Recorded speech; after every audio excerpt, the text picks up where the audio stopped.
श्री स्वामी समर्थ. स्वामी महाराजांच्या कृपेने तुमच्या सर्व इच्छा मनोकामना पूर्ण हो. ऑलराऊंडर या मराठी यूट्यूब चॅनलवर तुमचं अगदी मनापासून स्वागत आहे. येत्या 14 जानेवारीला मकर संक्रांत आलेली आहे. आता ही मकर संक्रांत कशावरती येत आहे, कोणत्या वाहनावरती येत आहे, तिने कोणत्या रंगाचे वस्त्र परिधान केलेले आहे, तसेच तिच्या हातामध्ये कोणते शस्त्र आहे, संक्रांतीचे आगमन कधी होत आहे, तसेच ती अगदी बसलेली आहे की उभ्या स्थितीमध्ये आहे, या सर्व गोष्टींचे खूप महत्त्व आहे. कारण की संक्रांतीने ज्या काही वस्तू परिधान केलेल्या असतात तर त्या वस्तू आपल्याला पूर्णपणे वर्ज्य करायच्या असतात. मग संक्रांतीबद्दल ही सर्व माहिती मी तुम्हाला आजच्या व्हिडिओमध्ये सांगणार आहे. अगदी संक्रांतीने ज्या रंगाची साडी परिधान केलेली आहे तर त्या रंगाची साडी आणि बांगड्या देखील आपण परिधान करायच्या नाही. तसेच कोणत्या शुभ रंगाच्या साड्या नेसाव्या याबद्दलची माहिती मी आज तुम्हाला या व्हिडिओमधून देणार आहे. तत्पूर्वी तुम्ही ऑलराऊंडर या मराठी यूट्यूब चॅनलवरती नवीन असाल तर चॅनल लाईक करा आणि सबस्क्राईब देखील करा.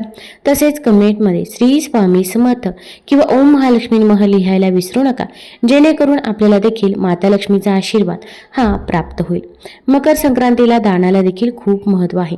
त्यामुळे कोणत्या वस्तू दान कराव्यात, तसेच कोणत्या चुका करायच्या नाही, काय करावे व काय करू नये याबद्दलची देखील माहिती मी आज तुम्हाला या व्हिडिओमधून देणार आहे. मकर संक्रांत या सणाला हिंदू धर्मात अतिशय महत्त्वाचे स्थान आहे. हा दिवस ज्योतिषीय दृष्ट्या देखील खूप महत्त्वाचा मानला जातो. मकर संक्रांतीच्या दिवशी सूर्य हा मकर राशीत संक्रमण होतो. याचा परिणाम सर्व 12 राशींवर होतो.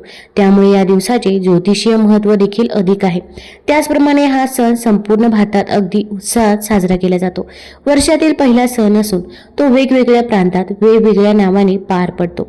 महाराष्ट्रात मकर संक्रांतीला तिळगुळ वाटण्याची पद्धत आहे. या दिवशी सूर्यनारायणाची देखील पूजा केली जाते. मकर संक्रांतीच्या दिवशी विवाहित महिला सुगड पुजतात. सुगड म्हणजे मातीचे छोटे बोळके.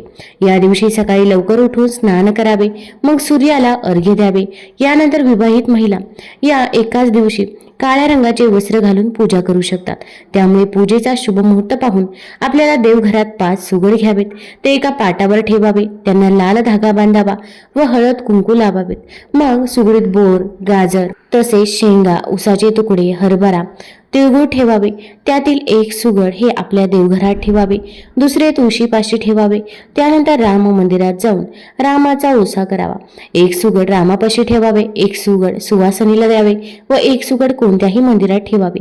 अशा प्रकारे सुवासिनी महिला पूजा करतात. यानंतर तिळाची गोड पोळी ही घरामध्ये केली जाते व त्याचाच देवाला नैवेद्य देखील दाखवला जातो.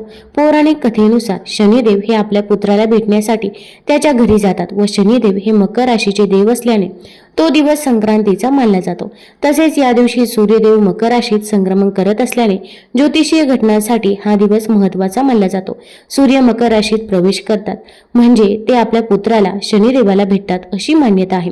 आणखी एका कथेनुसार देवीने शंकरासूर राक्षसाचा वध ज्या दिवशी केला त्या दिवसाला मकर संक्रांत म्हटले जाते.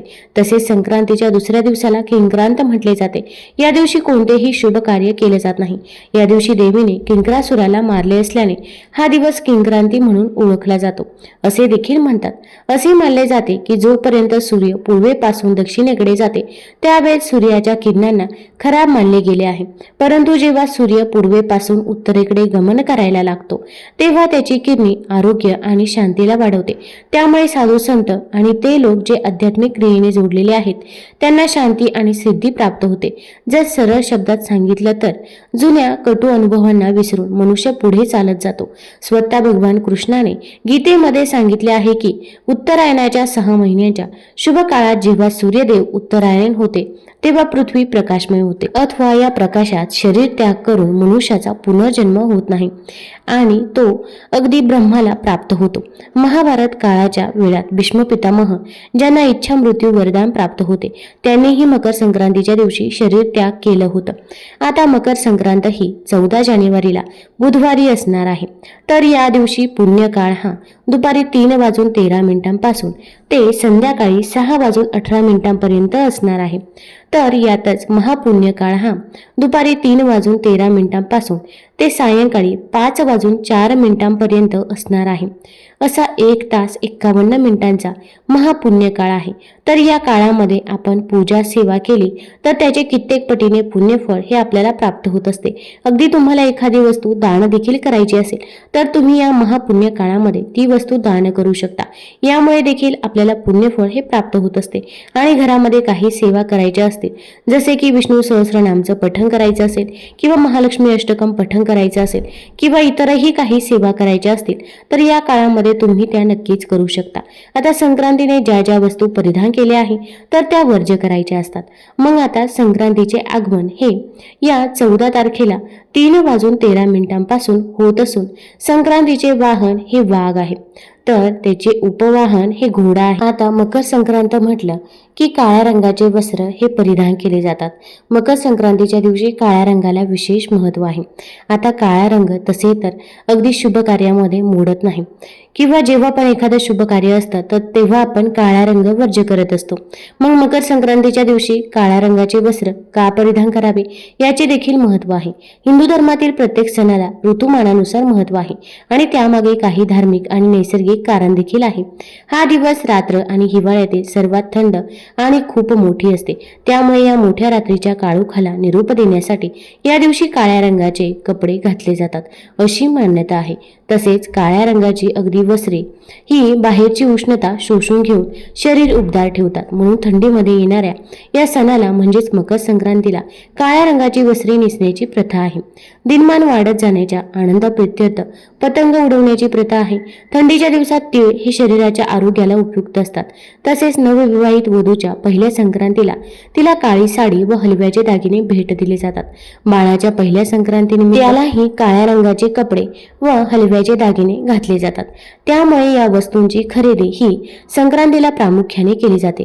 हलव्याचे तयार दागिनेही बाजारामध्ये उपलब्ध असून त्यात हार, नेकलेस, कानातले तसेच बांगड्या, कमरपट्टा, बाजूबंद, मंगळसूत्र, कानाचे वेळ, मुकुट असे अनेक प्रकार उपलब्ध आहे. याशिवाय आपल्या मागणीनुसार दागिने तयार करून देखील दिले जात आहे. मकर संक्रांतीच्या दिवशी आपण काळ्या रंगाचे वस्त्र परिधान करू शकता. आता आणखीन कोणते 5 शुभ रंग आहे की त्या 5 शुभ रंगाच्या साड्या आपण परिधान करू शकतो तर ते बघूया. तर पहिला आहे गुलाबी रंग. गुलाबी रंग देवी लक्ष्मीला अतिशय प्रिय आणि सौभाग्याचा निदर्शक मानला जातो. अगदी प्रत्येक महिलेच्या कपाटामध्ये 2 ते 3 गुलाबी रंगाच्या साड्या या आपल्याला बघायला मिळतातच. त्यामुळे आपण अगदी गुलाबी रंगाची साडी देखील मकर संक्रांतीच्या दिवशी परिधान करू शकता. हा रंग सकारात्मकता आणि प्रेमाचाही सूचक मानला जातो. मकर संक्रांतीच्या दिवशी गुलाबी रंग धारण केल्याने भगवान श्रीकृष्ण आणि राधा राणी प्रसन्न होतात असे म्हटले जाते की हा रंग धारण केल्याने जीवनात शांती आणि समृद्धी देखील येते. त्यानंतरचा दुसरा रंग आहे तर तो म्हणजे हिरवा रंग. हिरवा रंग गणपतीला देखील खूप प्रिय आहे आणि हिरवा रंग धारण केल्याने त्याची पूजा केल्याने भगवान शंकर प्रसन्न होतात.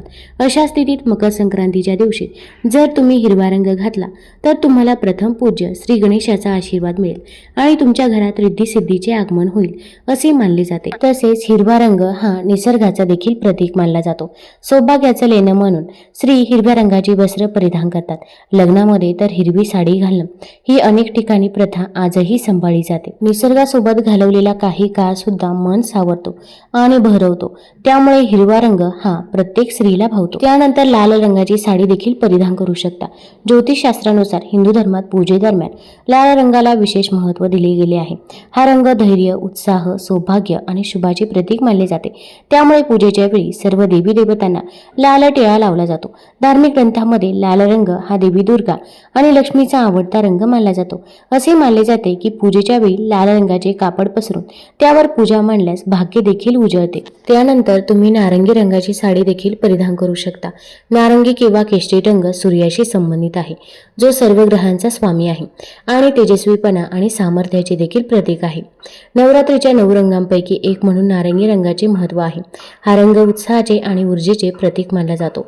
भारतीय ध्वजामध्ये भगव्या किंवा केशरी रंगाचा वापर केला जातो, जो धार्मिक श्रद्धेचे आणि राष्ट्रवादाचे प्रतीक आहे. यानंतर तुम्ही आकाशी रंगाची किंवा निळ्या रंगाची साडी देखील परिधान करू शकता.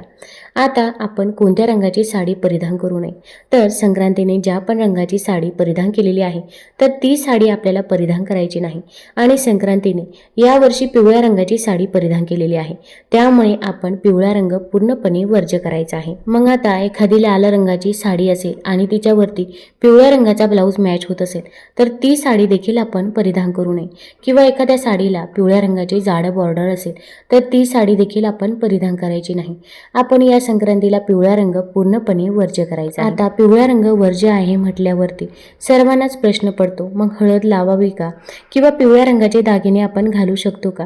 सौभाग्यवतीच्या दृष्टिकोनातून कुंकवानंतर हळद ही दुसरी महत्त्वाची गोष्ट असते.